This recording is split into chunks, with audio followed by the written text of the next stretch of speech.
سامعین کرام، آپ سن رہی ہیں ایک دلچسپ اردو کہانی جس کا نام ہے تاریخ کائنات کے مسافر۔ یہ اس سلسلے کی قسط نمبر 25 ہے۔ مجھے امید ہے آپ کو میری یہ کاوش پسند آ رہی ہوگی۔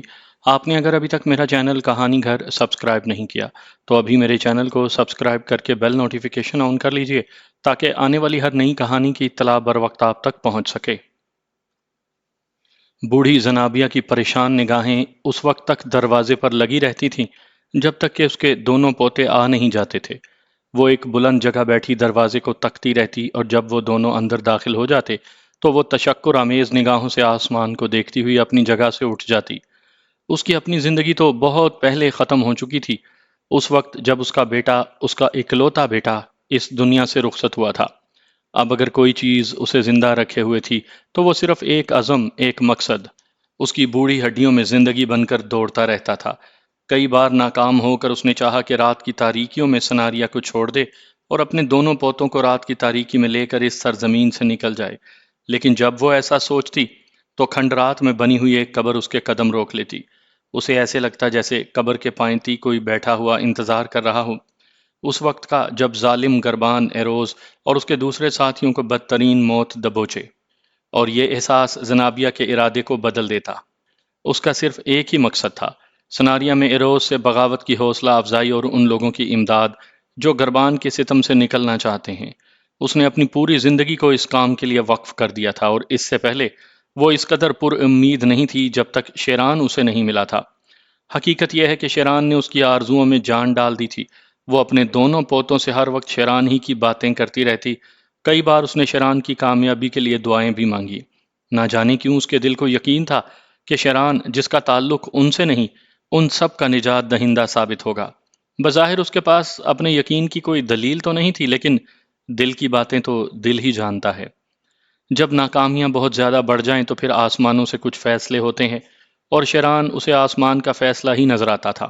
ہاں، اگر بدنصیبی نے اب بھی دامن نہ چھوڑا اور وہ اپنے مقصد میں ناکام رہا تو پھر کچھ نہیں کہا جا سکتا کہ کیا ہوگا۔ اس وقت بھی وہ ایک مرکز پر آنکھیں جمائے بیٹھی تھی، اور اس کے دل میں وہ تمام وسوسے ہمیشہ کی طرح سر اٹھائے کھڑے تھے جو اس کی زندگی کا حصہ بن چکے تھے، کیونکہ سیدھ اور لازا شیر کی کھچار میں رہ کر اس کے خلاف کام کر رہے تھے۔ اس لیے زنابیہ کو ہر وقت یہ خوف رہتا کہ کہیں ان کا راز کھل نہ جائے۔ اگر ایسا ہوا تو نہ جانے ان بچوں کا کیا حشر ہوگا۔ وہ جانتی تھی کہ یہ نو عمر لڑکے ہیں، پرجوش اور نا تجربہ کار، جبکہ دشمن طاقتور بھی ہے اور چالاک بھی۔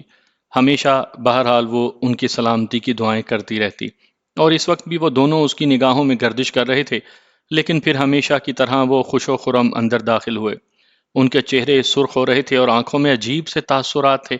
زنابیہ نے ان دونوں کے سروں پر ہاتھ پھیرتے ہوئے پوچھا، یقیناً تمہارے پرجوش چہرے بتاتے ہیں کہ کوئی خاص بات ہے۔ بہت ہی خاص، دادی مہربان، لازا نے پرجوش لہجے میں کہا۔ ذرا بتاؤ تو صحیح۔ زنابیہ کے اندر بھی دلچسپی نمودار ہوئی۔ ایروز گربان کے پاس گیا تھا۔ پچھلی رات شیران نے جو ہنگامہ برپا کیا ہے نا، اس کا رد عمل بھی بہت شدید ہوا ہے۔ سناریا کے وہ لوگ جو زیر زمین بغاوت کی تیاریاں کر رہے ہیں، انہیں بڑا حوصلہ ملا ہے۔ ان کی آرزوؤں میں شیران نے ایک نیا رنگ بھر دیا ہے۔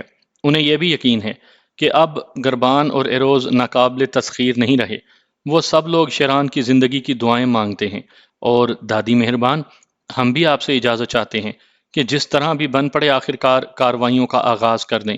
زنابیہ نے ان دونوں کو ساتھ لیا اور بالکل اندرونی حصے میں پہنچ گئی کہ کہیں دیواریں بھی ان کی باتیں نہ سن لیں۔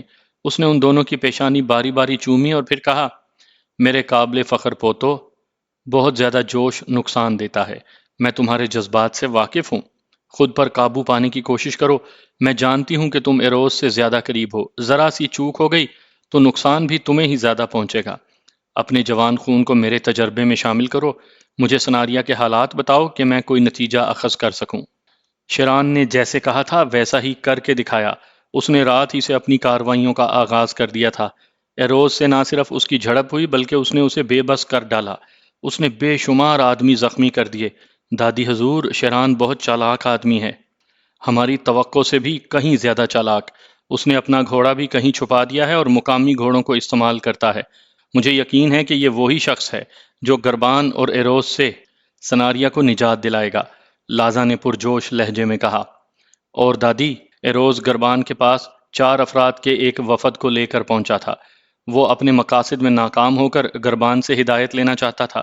گربان نے اسے حکم دیا ہے کہ سناریا بستی کے لوگوں کو ٹولیاں بنا کر پوری بستی اور اس کے آس پاس کے علاقوں میں پھیلا دیں۔ یہ لوگ شیران کو ہلاک کرنے کے لیے بھرپور کام کریں۔ سناریوں نے اس سلسلے میں کوتاہی کی تو گربان کے عطاب کا شکار ہوں گے۔ دادی، اس نے تو بہت ہی خوفناک حکم دیا تھا۔ اس نے کہا تھا کہ اگر وہ لوگ ناکام رہیں تو 4 آدمی روزانہ ہلاک کیے جائیں، اس وقت تک جب تک شیران نکل کر سامنے نہ آ جائے۔ لیکن پھر اس نے اپنا یہ حکم واپس لے لیا کیونکہ سناریا کے ایک معزز فرد نے اس حکم کے خلاف آواز اٹھائی تھی۔ حیرت کی بات یہ ہے دادی کہ پہلی بار گربان نے اپنا کوئی حکم واپس لیا ہے۔ سناریا کی تاریخ میں آج تک ایسا نہیں ہوا۔ سید نے پرجوش انداز میں کہا۔ وہ تو سب ٹھیک ہے لیکن سناریا والوں کے رد عمل کے بارے میں کچھ پتا چلا؟ زنابیہ نے سوال کیا۔ اتنی جلدی تو خیر کسی رد عمل کا امکان بھی نہیں۔ فی الحال تو سب کے سب دل ہی دل میں خوش ہو کر منصوبے بنا سکتے ہیں۔ آپ اس بارے میں کیا کہتی ہیں؟ آپ کی عمر نے جو تجربہ آپ کو بخشا ہے دادی، اس کو سامنے رکھ کر ہمیں بتائیں کہ کیا گربان کا ستارہ غروب ہوگا یا نہیں؟ لازا نے کہا اور بوڑھی زنابیہ کی آنکھیں کسی خیال میں ڈوب گئیں۔ آہستہ آہستہ اس کے ہونٹوں پر مسکراہٹ ابھر آئی۔ اس نے پوتوں کے سوال کو نظر انداز کرتے ہوئے پر اسرار لہجے میں کہا، اور میرا خیال ہے اس حکم سے شیران کو فائدہ پہنچے گا۔ کون سا حکم؟ وہ جو گربان نے دیا ہے۔ کیسے؟ دونوں لڑکے بیک وقت بولے۔ تم جانتے ہو کہ شیران ایک زندہ انسان ہے۔ وہ صرف اپنی چالاکی اور جرأت مندی سے سناریا کے بھیڑیوں کو چکر دیتا پھرتا ہے۔ وہ اس وقت اس سے ضرور فائدہ اٹھانے کی کوشش کرے گا۔ فرض کرو کچھ افراد کی ٹولیاں شیران کو تلاش کرتی پھر رہی ہوں گی۔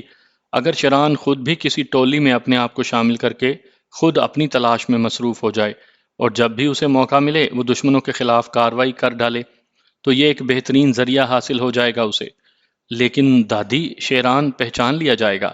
نہیں، بہرحال وہ سنشایا کا باشندہ ہے اور میں اسے اپنے تصور کی آنکھوں سے دیکھ سکتی ہوں۔ سناریوں کے لباس پہن کر وہ 100% سناری لگنے لگے گا۔ ذرا سوچو، کیا گربان کے لڑاکے اسے تلاش کر سکیں گے؟ میں تو کہتی ہوں کہ میرے خیال میں شیران کو یہی طریقہ اختیار کرنا چاہیے۔ اگر اس کے ذہن میں یہ بات آ جائے تو شاید وہ ایسا کر گزرے، لازا نے کہا۔ کیا ہم اس سے رابطہ قائم کرنے کی کوشش کریں؟ سید بولا۔ نہیں، بوڑھی زنابیہ نے کہا۔ شیران ہم سے کہہ کر گیا تھا کہ گربان اور ایروز کی توجہ اپنی طرف مبذول کرے گا اور ہم لوگ زیر زمین اپنا کام مکمل کریں۔ سنو میرے بچوں، تم اپنا کام کرو اور وہ اپنا کام کرے۔ اس کی سوچ ہم سے زیادہ طاقتور ہو سکتی ہے۔ ہم اس پر اپنی کوئی سوچ مسلط نہ کریں تو زیادہ مناسب ہے۔ تو پھر ٹھیک ہے، کیا ہمیں اپنے کام کا آغاز کر دینا چاہیے؟ لازا نے پوچھا۔ ہاں، ہمیں اب وقت کو طول دینے کے بجائے سمیٹنا شروع کر دینا چاہیے تاکہ شیران اور ہم لوگ بیک وقت زمین کے نیچے اور زمین کے اوپر کارروائی کر سکیں۔ تب پھر ٹھیک ہے، ہم آپ کی ہدایت پر عمل شروع کر رہے ہیں، لازا نے کہا۔ کام کا آغاز کس طرح کیا جائے؟ سید نے پوچھا۔ رات میں سناریا کے جیالیوں کی ٹولیاں سڑکوں پر نکل آئیں۔ کھنڈرات میں، بازاروں میں، ویرانوں میں، ہر جگہ شیران کو تلاش کیا جائے اور تم خود بھی اس کو تلاش کرنے والوں میں شامل ہو جاؤ۔ اس طرح تم یہ خبر بھی رکھ سکو گے کہ شیران کو کسی ٹولی نے گرفتار تو نہیں کر لیا، اور دوسرے یہ کہ تم ان لوگوں سے رابطہ بھی قائم کر لو جو زیر زمین بغاوت کے لیے کمر بستہ ہیں۔ ان کو خبردار کر دو کہ وقت آ گیا ہے کہ اب بغاوت کر دی جائے۔ انہیں اکٹھا کر لو اور ان سے کہو کہ کھنڈرات کے نیچے جو پناہ گاہ بنی ہے سب وہاں جمع ہونا شروع ہو جائیں، اور جو ہی شیران کو ضرورت پڑے وہ زندگیوں کو داؤ پر لگا کر باہر نکل آئیں۔ کاش آپ ہمیں آج ہی رات کو ہمارا کام شروع کرنے کی اجازت دیں، لازا نے ہاتھ ملتے ہوئے کہا۔ میں تمہیں اجازت دیتی ہوں، بوڑھی زنابیہ نے فیصلہ کن لہجے میں کہا۔ اب زیادہ مصلحت پسندی سے کام لینا مناسب نہیں ہوگا۔ آگ بھڑک چکی ہے، ہمیں صرف ہوا دینا ہے۔ ہمارے پاس اتنا اسلحہ تو موجود ہے کہ ہم گربان کے آدمیوں کا ابتدائی حملہ روک سکیں۔ اپنے مددگاروں کو یہی سب کچھ بتانا ہے کہ مسلح ہو کر ان پر حملہ کریں گے جو شیران کی تلاش میں سرگرداں ہوں گے۔ اس طرح ہماری بغاوت کا آغاز ہو جائے گا۔ ٹھیک ہے دادی حضور، جو کچھ آپ نے کہا ہے ہم ایسا ہی کریں گے، سید نے کہا۔ بلکہ بہتر تو یہ ہوگا کہ تم گگول سے مل لو۔ گگول لومڑی کی طرح چالاک اور شیران کا ہمدرد ہے، زنابیہ نے کہا۔ بہتر، کیا ہمیں یہاں سے جانے کی اجازت؟ ہاں، جا سکتے ہو، زنابیہ نے جواب دیا، اور دونوں بھائی دادی سے اجازت لے کر وہاں سے نکل گئے۔ ادھر گریبان کا حکم سناریا کے گلی بازاروں میں اور گھروں کوچوں میں پہنچ گیا تھا۔ نوجوان جیالوں کے ہاتھ میں ایک مشغلہ آ گیا اور انہوں نے اپنی اپنی ٹولیاں بنا لیں۔ پھر وہ چاروں طرف پھیل گئے۔ گگول نے بھی لازا اور سید کو دیکھ لیا تھا۔ گگول خود بھی ایک ٹولی کے پیچھے پیچھے چل پڑا تھا، لیکن ان دونوں کو دیکھنے کے بعد وہ اپنی ٹولی سے کٹ کر ان کے پاس پہنچ گیا اور اس کے ہاتھ میں ایک لمبی کلہاڑی تھی۔ ان کے قریب پہنچ کر اس نے ان دونوں کو خالی ہاتھ دیکھا اور تعجب بھرے لہجے میں کہا، ارے واہ، کیا تم خالی ہاتھ سناریا کے بھوت کو گرفتار کرو گے؟ دونوں چونک کر گگول کو دیکھنے لگے تو گگول بولا، میں نے سنا ہے کہ وہ تنہا ہی سینکڑوں پر بھاری ہے، اسے پکڑ کر یا ہلاک کر کے لانے کے لیے بڑے ہتھیار درکار ہوں گے۔ کیا کھیل کود کر اسے پکڑو گے؟ لیکن نہیں، تم بھی کر کیا سکتے ہو؟ ایروس سے میں نے دبی زبان میں یہ کہلوایا تھا کہ شیران کو زندہ یا مردہ پکڑنے کے لیے اگر سناریا والوں کو مجبور کیا جا رہا ہے تو انہیں ہتھیار بھی دیے جائیں۔ کیا نہتے لوگ کسی ایک ایسے افراد کو گرفتار کر لیں گے جو چالاک اور بہادر بھی ہوں اور مسلح بھی؟ ایروز نے میری اس بات کو تسلیم کر لیا تھا، مگر عملاً کوئی ایسا ثبوت نہیں دیا میرے بچوں۔ سید اور لازا، مجھے بتاؤ تو صحیح، بھلا کلہاڑی اس سلسلے میں کیا کام کر سکتی ہے؟ جبکہ دشمن زیادہ سے زیادہ 2 گز کے فاصلے پر ہو اور تمہارے سامنے ہاتھ باندھ کے کھڑا ہو کہ آؤ اپنی کلہاڑی سے ہماری گردن اتار لو۔ اس کے برعکس اگر دشمن آگ کے ہتھیار سے مسلح کسی پہاڑ کی چٹان کے پیچھے پوشیدہ ہو تو کلہاڑی کیا کام دکھا سکتی ہے؟ لیکن اس کے باوجود سناریا کے تمام جیالے کلہاڑیاں، لکڑیاں، ڈنڈے جو بھی انہیں حاصل ہو رہا ہے لے کر باہر نکل آئے ہیں، اور اب وہ سب کے سب شیران کی تلاش میں دیوانے ہو رہے ہیں۔ اگر شیران درویش کو ہلاک نہ کرتا تو سناریا اس جوش و خروش سے اس کی تلاش میں مصروف نہ ہوتا۔ گگول نے خاموش ہو کر ان پر ایک نگاہ ڈالی تو سید نے فوراً کہا، گگول بس کرو، ہمارے قرب و جوار میں دوسرے لوگ بھی بکھرے ہوئے ہیں، تمہیں ان کا خیال رکھنا چاہیے۔ میرے بچے، میں بھلا بیچارہ بے ضرر آدمی کیا کہہ سکتا ہوں؟ میں تو صرف تم سے یہ سوال کرتا ہوں کہ تم خالی ہاتھ شیران کو کس طرح ہلاک کرو گے؟ گگول نے اپنا سر کھجایا، کچھ دیر خاموش رہنے کے بعد بولا، خیر کوئی بات نہیں، اس وقت تو ہماری ٹولی صرف 3 افراد پر مشتمل ہے، مگر یہ کرو کہ کہیں سے لمبے لمبے ڈنڈے حاصل کر لو تاکہ ہم بھی شیران کو تلاش کرنے والوں میں شامل ہو جائیں۔ میں تمہاری ملاقات اس شیر سے کروانے کے لیے پابند ہوں، اور یہی کام مجھے دیا گیا ہے کہ تم دونوں کو تلاش کر کے اس تک پہنچاؤں۔ گگول نے ایک بار پھر ادھر ادھر چوکنی نگاہوں سے دیکھا۔ دونوں لڑکوں کو ہنسی آ گئی۔ سید نے کہا، گگول، تم جیسے انسان کے بارے میں کوئی سوچ بھی نہیں سکتا کہ تم اندر سے اتنے گہرے اور اوپر سے اتنے اسپاٹ ہو۔ ہم تمہاری ہی تلاش میں نکلے تھے۔ خوب خوب، گگول نے احمقوں کی طرح کہہ لگاتے ہوئے کہا، گویا تم بھی کوئی منصوبہ رکھتے ہو۔ یقیناً معزز خاتون نے کوئی نئی ترکیب سوچی ہوگی۔ مجھے تو حیرت ہے کہ خاتون جنابیہ اس قدر عمر رسیدہ ہونے کے باوجود، واہ، جوانی کے عالم میں تو ان کی کیفیت ہی کچھ اور ہوگی۔ گگول کا انداز کچھ ایسا تھا کہ دونوں لڑکے اسے گھورنے لگے۔ پھر لازا نے کہا، تم در حقیقت سناریہ کے گدھے ہو، مکمل گدھے۔ کسی کے بارے میں کچھ کہنے سے پہلے اپنے الفاظ کو تول لینا چاہیے۔ اوہ، اسی ناپ تول میں تو میں کمزور رہ کر سناریہ کے سب سے احمق آدمی بن گیا ہوں۔ لیکن کیا ہم ایک جگہ کھڑے ہو کر ایک بے مقصد گفتگو نہیں کر رہے؟ دوسرے لوگ اپنے اپنے کاموں میں مصروف ہیں، اور اگر کچھ نہیں کر پا رہے تو کم از کم اطمینان تو ضرور کرتے ہیں۔ ویسے بھی تقریباً تمام ٹولیاں زیادہ سے زیادہ افراد پر مشتمل ہیں، اور ہم صرف 3۔ مگر کیا کیا جائے؟ چوتھے کی گنجائش بھی تو نہیں ہمارے پاس، کیونکہ صرف ہم ہی ہیں جنہیں اس اجنبی سے ملنا ہے۔ باقی لوگ تو اپنا بھی وقت ضائع کر رہے ہیں اور دوسروں کا بھی۔ آؤ، گگول نے کہا، اور وہ وہاں سے آگے بڑھ گئے۔ کچھ دیر کے بعد انہوں نے لکڑیوں کا ایک بڑا ذخیرہ تلاش کیا اور پھر اس میں سے عمدہ قسم کے اپنے پسند کے ڈنڈے اٹھا لیے۔ اس کے بعد وہ بھی ان لوگوں کے ایسے انداز میں آگے بڑھ گئے جو شیران کی تلاش میں ادھر ادھر گھومتے پھرتے تھے۔ عجیب و غریب حالات پیدا ہو گئے تھے۔ پوری بستی جد و جہد میں مصروف تھی۔ نوجوانوں نے روزانہ کے کاموں سے ہاتھ اٹھا لیا تھا اور شیران کی تلاش میں مارے مارے پھر رہے تھے۔ وہ دل سے نہیں چاہتے تھے کہ شیران کو مردہ یا زندہ گرفتار کر کے گربان کے سامنے پیش کر کے عزت کمائیں۔ انہیں اس اجنبی نوجوان سے محبت ہو گئی تھی جس نے ایروز اور گربان کو خوف زدہ کر دیا تھا۔ بہرحال یہ تینوں آگے بڑھتے رہے، کسی نے ان پر کوئی توجہ نہیں دی تھی۔ البتہ گگول کے ہاتھ میں کلہاڑی دیکھ کر بستی کے چند افراد ہنستے ہوئے گزر گئے تھے، کیونکہ وہ جانتے تھے کہ یہ احمق بوڑھا شیران کو کیا تلاش کرے گا، اور تلاش کر بھی لیا تو خود اس کے ہاتھوں مارا جائے گا۔ لیکن اس کا نظریہ کچھ اور تھا۔ انہوں نے دیکھ لیا تھا کہ گگول نے اپنی مدد کے لیے 2 بہادر لڑکوں کو ساتھ لیا ہے۔ اس طرح وہ کافی دور نکل آئے، اور بہت سا فاصلہ طے کرنے کے بعد گگول نے کہا، ہاں تو ہم کیا باتیں کر رہے تھے؟ باتیں تو کچھ نہیں کر رہے تھے، تم نے وعدہ کیا تھا کہ تم ہمیں شیران کے پاس لے چلو گے۔ کیا تمہیں علم ہے کہ وہ اس وقت کہاں ہے؟ سید نے کہا، میرے بچے، اگر علم نہ ہوتا تو تمہیں اس تک لے جانے کی ذمہ داری کیسے لیتا؟ شیران کتنا ہی بہادر اور طاقتور کیوں نہ ہو، لیکن گگول کے بغیر بہت سی گاڑیاں نہیں چلتیں، اور اب تو میں نے اپنی زندگی کو اس کام کے لیے وقف کر دیا ہے جس کا بیڑا شیران نے اٹھایا ہے میرے بچوں۔ ساری عمر سناریا بستی کے ہر اس شخص سے میں ڈرتا رہا ہوں جس کے بدن میں تھوڑی سی بھی جان ہو، لیکن اب اس آخری عمر میں نے بھی بہادر بننے کا فیصلہ کر ہی لیا۔ دراصل ہر عمل کے لیے ایک تحریک کی ضرورت ہوتی ہے۔ ایسے محسوس ہوتا ہے کہ یہ تحریک بس اسی وقت شروع ہونا تھی، اور میں یہ محسوس کرتا ہوں کہ صرف میں ہی نہیں بلکہ سناریا کے بہت سے لوگ اس تحریک میں ملوث ہو گئے ہیں۔ میں نے بہت سے لوگوں کے اندر جھانکا ہے۔ ایروز نے در حقیقت آج تک اپنے دماغ سے حکمرانی کی ہے، اور اس کے اس شیطانی دماغ ہی کی بدولت سناریا کے لوگ اس کا شکار رہے۔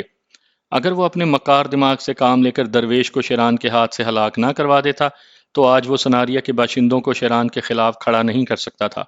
وہ اس خطرے کو مٹانے کے لیے اسی طرح مصروف ہے کیونکہ وہ جانتا ہے کہ شیران اس کے لیے خطرناک ہے۔ گربان بہت سی باتوں سے بے خبر ہے۔ اگر ایروز اسے تاریکی میں نہ رکھے تو شاید ایروز کی اپنی حیثیت بھی کچھ نہ رہے۔ بہرحال اس سلسلے میں ہمیں بہت کچھ کرنا ہے، گگول دبی آواز میں بولا۔ مثلاً؟ سید نے سوال کیا۔ میں نے خام مال پر نگاہ رکھی ہے، گگول پر اسرار لہجے میں بولا۔ خام مال؟ ہاں، ایسے نوجوان جو دل کی گہرائیوں سے گربان اور ایروز سے نفرت کرتے ہیں، لیکن شیران سے بھی بد دل ہیں کیونکہ اس نے درویش کو قتل کیا ہے۔ تو پھر؟ میں نے انہیں دوسرا سبق پڑھایا ہے، گگول نے اپنے اندر کی دھنسی ہوئی چھوٹی چھوٹی آنکھیں پھیلا کر کہا۔ وہ کیا سبق ہے؟ سید بولا۔ بات تو بالکل سچی ہی ہے لیکن سمجھانے کا انداز ذرا مختلف۔ میں نے پہلے ان کے دل ٹٹولے کہ وہ اپنی نفرت میں مخلص بھی ہیں یا نہیں۔ میں نے کسی بھی ایسے شخص کو اپنا رازدار نہیں بنایا جس کی نسل میں ذرا برابر بھی خرابی تھی۔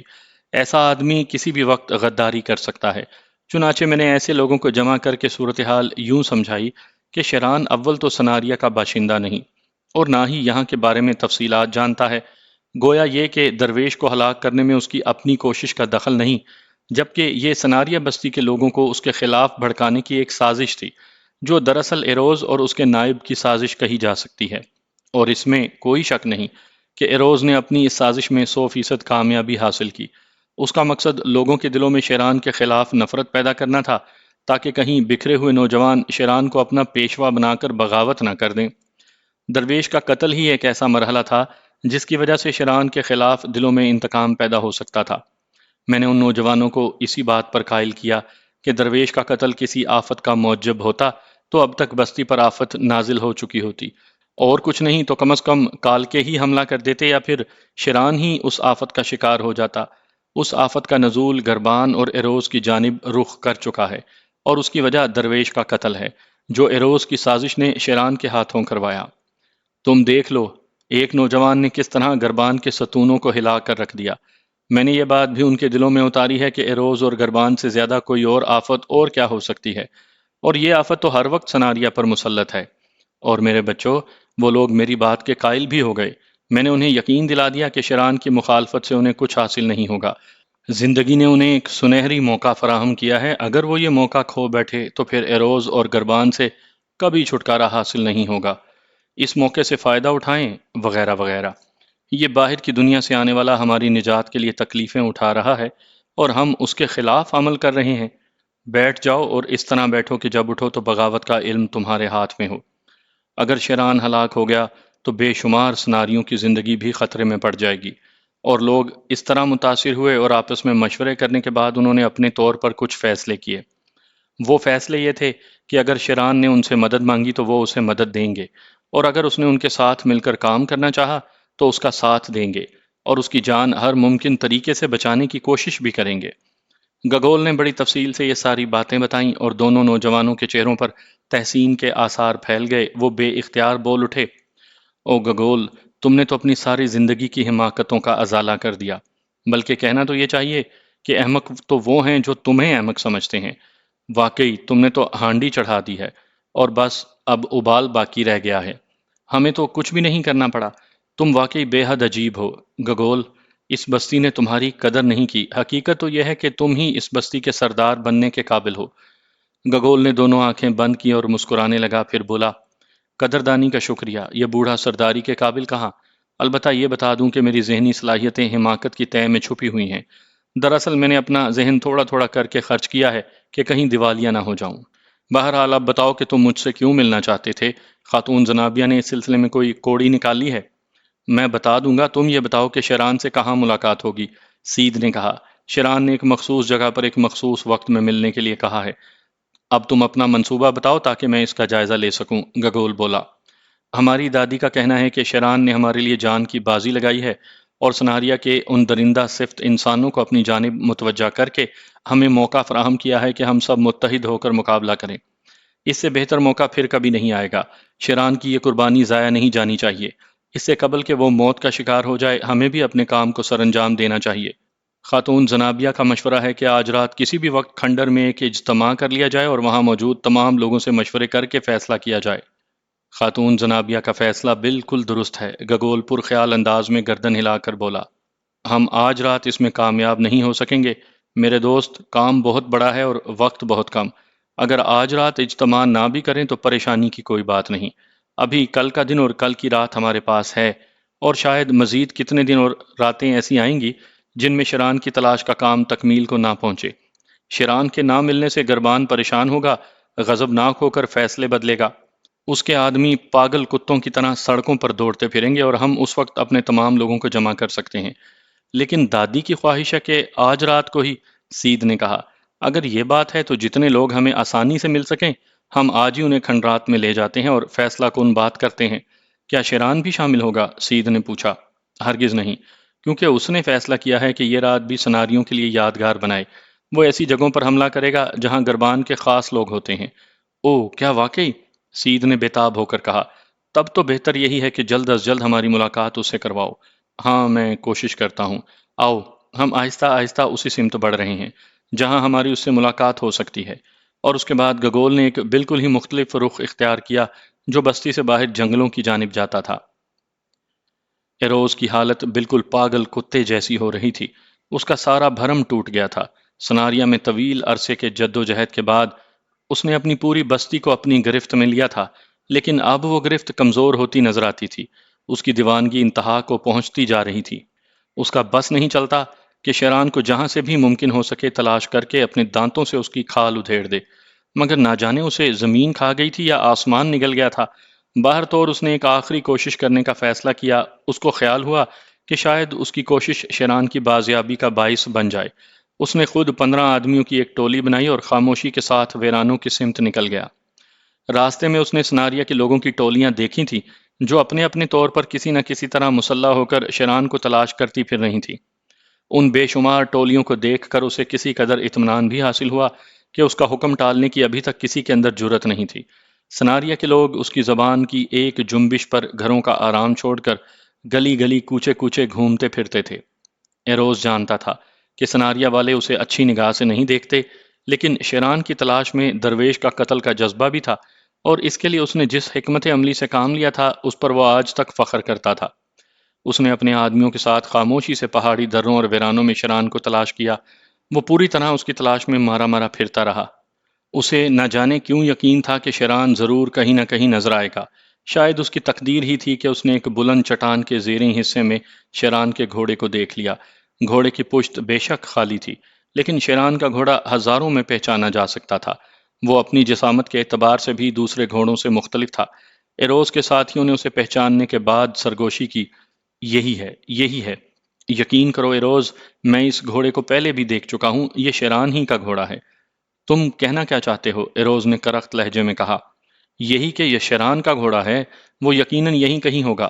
گھوڑے کی یہاں موجودگی شیران کی موجودگی ظاہر کرتی ہے، لیکن اگر ہم نے خاموشی اور ہوشیاری سے اسے نہ گھیرا تو اس سے اچھا موقع ہمیں کبھی نہیں مل سکتا۔ ایروز کسی سوچ میں ڈوب گیا، پھر اس نے آہستہ سے کہا، میرے خیال میں ان پہاڑیوں کو ہمیں چاروں طرف سے گھیر لینا چاہیے۔ ایروز، اگر ہم ان پہاڑیوں میں چاروں طرف پھیل جائیں تو پھر یہاں سے شیران کا نکلنا ممکن نہیں ہوگا۔ ایروز کے ایک اور ساتھی نے کہا، ہاں، اگر ہم نے اس کے ارد گرد گھیرا تنگ کیا تو ہو سکتا ہے کہ وہ جگہ تلاش کر کے یہاں سے نکل جائے۔ ہمیں ایک وسیع علاقے کو گھیرنا چاہیے۔ ٹھیک ہے، لیکن یہ اندازہ لگانے کی بھی تو کوشش کرو کہ وہ اس وقت کہاں ہو سکتا ہے، ایروز نے کہا۔ گھوڑے کو یہاں چھوڑ کر وہ زیادہ دور نہیں جا سکتا، قریب ہی ہوگا، تو پھر اسے تلاش کرو، چاروں طرف پھیل جاؤ، ایروز نے کہا، اور وہ بے آواز آگے بڑھنے لگے۔ احتیاط کا یہ عالم تھا کہ پتھر کی ایک کنکری بھی گرنے کی آواز پیدا نہیں ہونے دیتے تھے۔ وہ جانتے تھے کہ شیران مسلح ہے، اور اگر وہ چوکنا ہو گیا تو پتھروں کی اوٹ سے بھی اس کے نشانے خالی نہیں جاتے۔ ایروز کی خوش قسمتی تھی کہ شیران اس کی توقع کے مطابق یہاں موجود تھا۔ در حقیقت وہ ان چٹانوں میں سیدھ، لازا اور گگول کا انتظار کر رہا تھا۔ اسے اس بات کا بالکل اندازہ نہیں تھا کہ ایروز بذات خود اس کی تلاش کے لیے نکل کھڑا ہوگا اور صحیح جگہ پہنچ جائے گا۔ ابتدائی راتوں کا چاند بادلوں کے اندر گم ہو گیا تھا۔ پہاڑوں پر تاریکی چھا گئی تھی، لیکن تاریکی اتنی گہری نہیں تھی کہ ہاتھ کو ہاتھ سجائی نہ دے۔ اس نے فیصلہ کیا تھا کہ سیدھ، لازا اور گگول کے ساتھ 2 مزید آدمی لے گا اور 6 آدمیوں کی ٹولی بنا کر خود اپنی تلاش میں سرگرداں ہو جائے گا۔ اس طرح وہ اس ٹولی کی شکل میں روز کی رہائش گاہ پر حملہ کرنے کا خواہش مند تھا۔ وہ تنہا بھی یہ سب کچھ کر سکتا تھا، لیکن گگول کا بھی یہی مشورہ تھا کہ ایسی پارٹی ترتیب دی جائے۔ گگول نے اس کے لیے اسے سناریا والوں کا لباس بھی فراہم کر دیا تھا۔ ویسے شیران کے اپنے خیال میں یہ ایروز کی حماقت ہی تھی کہ اس نے اس طرح ٹولیاں بنا ڈالی تھیں۔ بہرحال وہ اس وقت گگول کا انتظار کر رہا تھا۔ اسے یقین تھا کہ گگول لازا اور سید کو تلاش کر کے اس تک لے آئے گا۔ وہ بالکل بے فکر بیٹھا تھا اور اس کے فرشتوں کو بھی گمان نہیں تھا کہ دشمن اسے بڑی چالاکی سے گھیر رہے ہیں، اور اسے وہ سرسراہٹیں بھی سنائی نہیں دی تھیں جو ایروز کے آدمیوں کے آگے بڑھنے سے پیدا ہوئی تھیں۔ ایروز کے آدمیوں نے احتیاط کی حد کر دی تھی۔ وہ شیران کے گھوڑے سے بچ کر آگے بڑھ گئے تھے۔ شیران کا گھوڑا اگر ان کی موجودگی سے باخبر ہوتا تو ضرور شیران کو آگاہ کر دیتا۔ وہ شیران کو دیکھ چکے تھے اور اب وہ بڑی کامیابی کے ساتھ اس کے گرد گھیرا ڈال رہے تھے۔ ان سب کی یہی کیفیت تھی جیسے کسی جنگلی شیر کا شکار کرنے کے لیے آگے بڑھ رہے ہوں۔ وہ سب آہستہ آہستہ اس کے گھیرے کو تنگ کرتے جا رہے تھے۔ ویسے شیران کی بے خبری پر بھی انہیں حیرت تھی، اور وہ اس خوف کا شکار ہو گئے تھے کہ کہیں وہ انہیں دھوکہ تو نہیں دے رہا، خود ان کو سب کی موجودگی سے بے خبر تو ظاہر نہیں کر رہا۔ ایروز کے ایک ساتھی نے جو اس کے نزدیک ہی تھا، اس کے کان میں سرگوشی کرتے ہوئے کہا، معزز ایروز، تم نے دیکھا کہ وہ شیران ہی ہے نا؟ مجھے تو وہی نظر آتا ہے، تمہارا کیا خیال ہے؟ ایروز نے لرزتی ہوئی آواز میں پوچھا۔ میں اسے کئی بار دیکھ چکا ہوں، وہ بظاہر تو شیران ہی ہے، لیکن نہ جانے کیوں وہ ہم سے لا تعلقی کا اظہار کر رہا ہے، جبکہ وہ اتنا لا تعلق نہیں ہو سکتا۔ تم ایسا کرو، بندوق سنبھالو، اسے موقع نہ دینا۔ ٹھیک ہے، اس نے کہا۔ ایروز نے اسے گولی چلانے کی اجازت دے دی تھی۔ چنانچہ وہ شخص ابھی گولی چلانے بھی نہیں پایا تھا کہ اچانک ایک سمت سے لگاتار 2-3 گولیاں چلیں اور اس چٹان سے ٹکرائیں جس کے عقب میں شیران کا گھوڑا بندھا ہوا تھا۔ ایروز گولیوں کی آواز پر اچھل پڑا۔ اس نے شیران کو چونکتے ہوئے دیکھا اور پھر شیران کسی سانپ کی طرح زمین پر رینگ گیا۔ شیران کے کسی ہمدرد نے گولیاں چلا کر شیران کو خطرے سے آگاہ کر دیا تھا۔ اس کا مطلب تو یہی تھا کہ شیران واقعی یہاں اکیلا نہیں، کچھ بھی تھا۔ ایروز کو غضبناک کر دینے کے لیے یہ عمل کافی تھا۔ وہ غرا کر بولا، یہ حرکت کس گدھے نے کی ہے؟ اس کی آواز میں بھیڑیوں جیسی غراہٹ تھی۔ ابھی وہ کچھ اور بھی کہنے والا تھا کہ اسے اپنی زندگی بچانے کے لیے بڑی پھرتی سے زمین پر لیٹنا پڑا، کیونکہ اسی چٹان سے گولیاں اس کی سمت آئی تھیں جہاں ایروز کھڑا ہوا تھا۔ ایروز کے نزدیک کھڑے ہوئے شخص کو ان گولیوں سے شدید نقصان پہنچا تھا۔ وہ ایروز کی طرح نہ تو پھرتیلا تھا اور نہ ہی خطرے کو اتنی جلدی بھانپنے والا، لہٰذا کچھ گولیاں اسے چاٹ گئیں اور اس کی دل خراش چیخ پہاڑوں میں گونج اٹھی۔ اس کے سینے سے خون کا فوارہ پھوٹ پڑا۔ یہ صورتحال ایروز کے لیے غیر متوقع تھی۔ اس کا ساتھی چند قدم کے فاصلے پر پڑا تڑپ تڑپ کر ٹھنڈا ہو رہا تھا۔ اب ایروز کے ساتھیوں نے بھی چٹان کی طرف گولیاں چلانا شروع کر دیں۔ دونوں سمت سے برابر فائرنگ ہو رہی تھی، لیکن اس وقت ایروز کو بوکھلانا پڑا جب ایک اور سمت سے بھی گولیاں برسنا شروع ہوئیں۔ ادھر سے ایروز کے ساتھیوں کو چن چن کر نشانہ بنایا جانے لگا۔ یہ نہ جانے کون تھا، کیسا غضب کا نشانے باز تھا، جو رات کی اس تاریکی میں ایسا صحیح نشانہ لگا رہا تھا جس پر جادوگری کا گمان ہو۔ ایروز کے لیے جاننا دشوار ہو گیا تھا کہ دونوں طرف سے گولیاں چلانے والے شیران کے مددگار ہیں یا محض ایروز کے مخالف۔ اس خیال کی تصدیق بھی ہو رہی تھی کہ شیران بلا وجہ ان سے بے تعلقی کا اظہار نہیں کر رہا تھا، بلکہ اس کے آدمی ان چٹانوں میں بکھرے ہوئے کسی بھی پارٹی کو گھیرنے کی فکر میں تھے، اور یہ ممکن ہے کہ انہیں ایروز کی اس طرف آمد کا علم ہو گیا ہو۔ لیکن اب صورتحال سنبھالنا ایروز کے بس سے باہر ہو گیا تھا۔ اس کے ساتھیوں کے پاؤں اکھڑ گئے، ان میں بھگدڑ مچ گئی۔ وہ لوگ جو اپنی کامیابی کا یقین لے کر شیران کو ہلاک کرنے کے لیے چٹان کی جانب بڑھ رہے تھے، اب اپنی جانیں بچانے کے لیے ادھر ادھر بھاگنے لگے، اور اس طرح گھبرا کر بھاگنے سے انہیں جانی نقصان پہنچنے لگا۔ نامعلوم سمت سے چلائی جانے والی گولیاں انہیں چاٹ رہی تھی۔ دیکھتے ہی دیکھتے ان کے 5 آدمی موت کے گھاٹ جا اترے۔ باقی لوگ اپنی جان بچا کر بھاگ کھڑے ہوئے۔ بھاگنے والوں میں ایروز خود بھی شامل تھا۔ بھاگتے ہوئے اس کے 2 آدمی بھی زخمی ہو گئے۔ وہ اس طرح بھاگے تھے جیسے موت ان کے تعاقب میں ہو۔ میدان صاف ہو چکا تھا لیکن شیران اپنی جگہ حیران کھڑا تھا۔ وہ اس مارکے کے بارے میں اندازہ نہیں لگا پایا۔ در حقیقت وہ تو ان سارے معاملات سے بالکل ہی بے خبر تھا، لیکن گولیاں چلانے والے کے طریقہ کار سے وہ یہ سمجھ گیا کہ مختلف سمتوں سے گولی چلانے والا ایک ہی فرد ہے۔ شیران کی سمجھ میں نہیں آ رہا تھا کہ یہ کون ہو سکتا ہے۔ وہ اپنے اس ہمدرد کو دیکھنے کی خاطر چاروں اطراف کا جائزہ لینے لگا کہ اچانک کی فضا میں ایک کہکہا بلند ہوا، اور اس کہکہے کو سنتے ہی شیران کے رگوں پہ میں سنسنی دوڑ گئی۔ یہ کہکہا اس کے حواس پر بجلی بن کر گرا تھا، کیونکہ یہ کہکہا فلک شیر کے علاوہ اور کسی کا نہیں تھا۔ پھر تو پھر تو گولیوں کے نشانے بھی فلک شیر ہی کے ہوں گے۔ یہ سوچتے ہی شیران بے اختیار ہو گیا۔ اس کی تیز آوازیں پہاڑوں میں گونجنے لگیں، فلک شیر، فلک شیر، میرے سامنے آ میرے بھائی، سامنے آ، کیوں روپوش ہو؟ کہاں ہے تو فلک شیر؟ لیکن پہاڑوں میں پھر خاموشی طاری ہو گئی تھی، نہ کوئی آواز، نہ کوئی آہٹ۔ فلک شیر کے کہے کو وہ اپنا وہم قرار نہیں دے سکتا تھا۔ وہ لاکھوں میں اس کہے کو پہچانتا تھا، لیکن یہ نادانی کی حرکتیں اس کے ذہن سے بالا تر تھیں۔ فلک شیر کہاں ہے؟ وہ کہاں سے یہاں آ گیا؟ کیا چاہتا ہے وہ؟ شیران یہ سوچتا ہوا اس جانب دوڑ پڑا تھا جدھر سے کہے کی آواز آئی تھی۔ اس کے چہرے پر شدید جوش پھیلا ہوا تھا۔ یہ تصور اس کے لیے نئی زندگی کا باعث تھا کہ فلک شیر زندہ ہے اور اس کے آس پاس یہی موجود ہے۔ شیران مختلف سمتوں میں دوڑ دوڑ کر اسے تلاش کرتا رہا، مگر بے سود۔ فلک شیر کا کہیں پتہ نہیں تھا۔ اسی طرح آہستہ آہستہ چلتا ہوا وہ اپنے گھوڑے کے پاس آیا۔ یہ جگہ دیکھ لی گئی تھی۔ ایروز اور اس کے ساتھی دوبارہ یہاں آنے کی کوشش کر سکتے تھے۔ ممکن ہے اس وقت ان کی تعداد بہت زیادہ ہو جب وہ دوبارہ اس طرف آئیں۔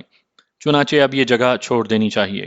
یہ سوچ کر اس نے مایوسی کے سے انداز میں گھوڑے کی لگامیں تھامی، پتھر کے نیچے سے نکالیں اور گھوڑے کی پشت پر سوار ہو کر آہستہ آہستہ آگے بڑھنے لگا۔ اب گگول کا انتظار بھی نہیں کر سکتا تھا۔ کچھ سمجھ میں نہیں آ رہا تھا کہ فلک شیر کہاں غائب ہو گیا۔ کہا بھی اسی کا تھا اور گولیاں چلانے کا انداز بھی۔ کرنا کیا چاہیے؟ کیا ہونا چاہیے؟ وہ سوچتا رہا اور اس کے بعد اس نے بستی کا رخ کیا۔ ایک عجیب سی کیفیت اس پر طاری تھی۔ اس نے ارونا کے قہوہ خانے کی طرف رخ کیا اور اپنے دل میں کچھ فیصلے بھی کیے۔ اصل میں فلک شیر کی آواز نے اسے بہت زیادہ جذباتی کر دیا تھا۔ اس کے پورے رگوں پہ میں ایک عجیب سی کیفیت دوڑ رہی تھی، ایک اداسی، ایک بے بسی۔ نہ جانے کیسے کیسے احساسات اس کے دل میں اتر رہے تھے۔ اسے خود بھی اپنی اوپر حیرت تھی۔